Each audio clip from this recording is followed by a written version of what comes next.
This is KJ and Lyons on WEEI.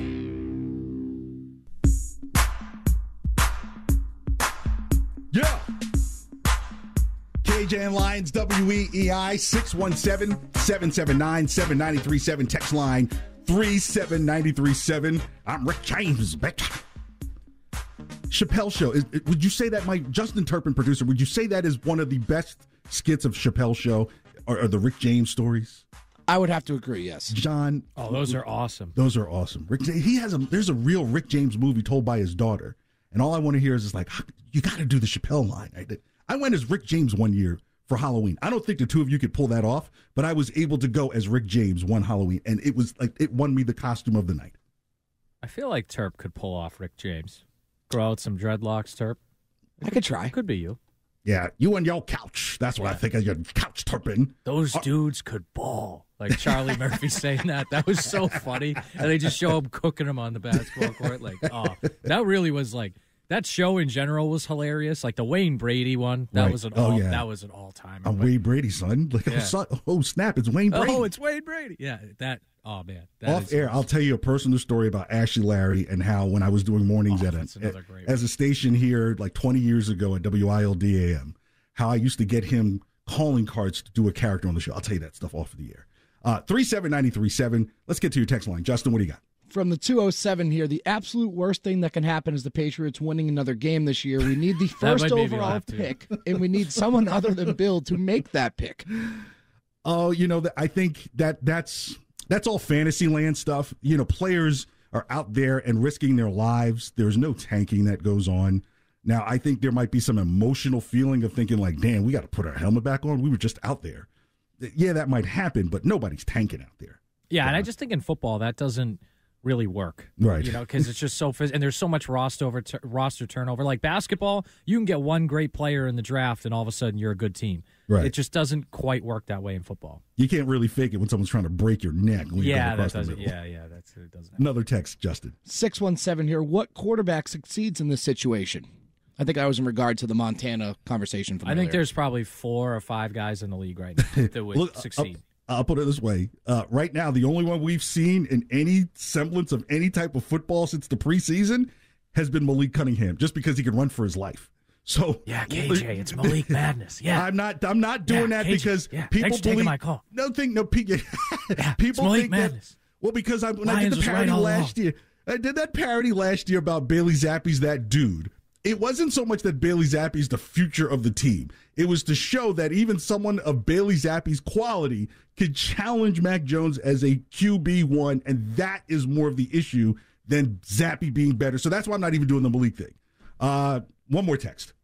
This one from the 401. We can see what Mac Jones does in this awful situation. He was thrown in a terrible spot. Yeah, no, I mean, I agree. So terrible that you went first round. That's terrible. No, I agree that he's in a bad situation the last 2 years. But again, like I said in the first segment, independent of that, he's also not playing well. Like, both things can be true. Like, hey, if you're in a bad situation and you still do a bad job, that's still on you for doing a bad job. Think about it. He's been pulled out of 3 games in less than 2 seasons. Think about it. That Chicago one last year was bizarre, right. too. He's been pulled out of weird. 3 games in 2 years. Here's a question, too, right? So we got to decide, and when I say we, the Patriots have to decide if they're going to pick up his 5th-year option after this year. But if you're Mac Jones, like, do you even want them to? Like, do you really want to be here if you're Mac Jones after the way things have gone the last year and a half? Like, I think that's a real question. The only comparable situation that I can think of in Patriots history is that this is Jim Plunkett all over again. The only difference is that, Mac Jones was not the number 1 pick. Sure. But Jim Plunkett just could, ironically, he would run for his life and would never throw. This guy will throw for his life and will never run it, right? So maybe Mac Jones is that guy that goes somewhere, gets behind somebody, is able to, because the way the Jim Plunkett story goes, he goes to San Francisco. They're a horrible team. They've got to beat up OJ. The team's in the pits. Then Flores, who I think was an assistant at the time, brings him over to the Raiders, and they win a couple of Super Bowls. Not because of Jim Plunkett being this great arm, but because he had seen so much and it had been battered so bad that it could only get better. So it might be a situation for Mac Jones that it only gets better down the road while you're playing for a franchise that isn't used to seeing losing like this. All right, we'll get to more of your text next hour. We're about 3 minutes away from would you rather more likely to either or. But before the break, I mentioned that John wrote an article at New England Football Journal, correct? Yes.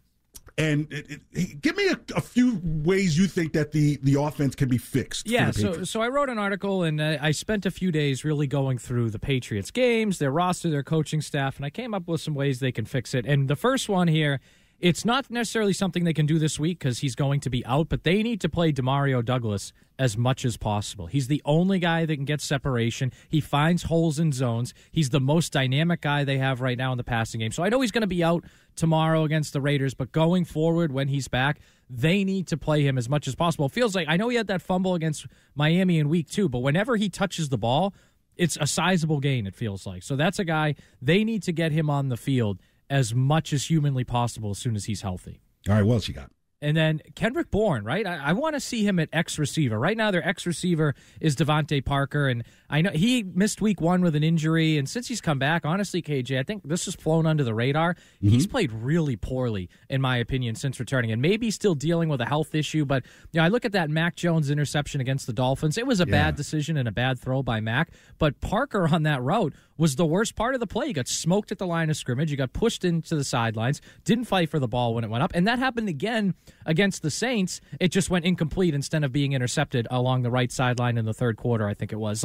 So he has been giving them nothing in the passing game. I think he's got, one good third down catch against the Jets on a 3rd and 15. Yeah. Other than that, he caught one pass from Bailey Zappi against the Cowboys. That's all he's done. He's giving them nothing. And Kendrick Bourne's a guy, you want your X receiver to be a big, tough, physical guy. Bourne's not as big as Parker, but he'll be physical. He'll be tough. I actually right now feel better about contested catches with Kendrick Bourne than I do Devontae Parker because he's given him nothing. So I would not necessarily totally freeze out Parker, but I'd start giving Bourne a lot of run at X receiver. All right, play Douglas. Kendrick Bourne more on the outside. Give me another one before we go to would you rather more likely to. They're going to run more play action concepts this year. I mean, Mac Jones, when they've run play action, he's 20 of 29 for 219 yards, 2 touchdowns, and 1 interception. It's really been the best that he's looked is when they've run play action. And they really didn't run much last year, and they haven't run much this year. They've run, I think, more this year than last year, but still not enough. I want to see them run more play action. And I know, hey, you can't run the ball, so it doesn't help, but you can still run play action and get defenses to just respect the fake. Maybe not as much if you're not running the ball well, but you can still do it. And we've seen it, right? They haven't run the ball at all this year, and he's still been reasonably effective with play action. So I think if you have Demario Douglas on the field, obviously after tomorrow, Kendrick Bourne at X, and you're running more play action, those are 3 things they can do that will help them right away without anything major coming in from the outside. Hey, hang out because John has the 3 biggest things to fix the offense. That's at 2:02. But right now it's time for... Yeah. John, we give him too much just for a Saturday. Would you rather more likely to? Either or I ask of you. Would you rather more likely to? Either or I ask of you. All right, 3 questions. Would you rather, more likely to happen, and either or? They could be in anything, sports, life. Here we go.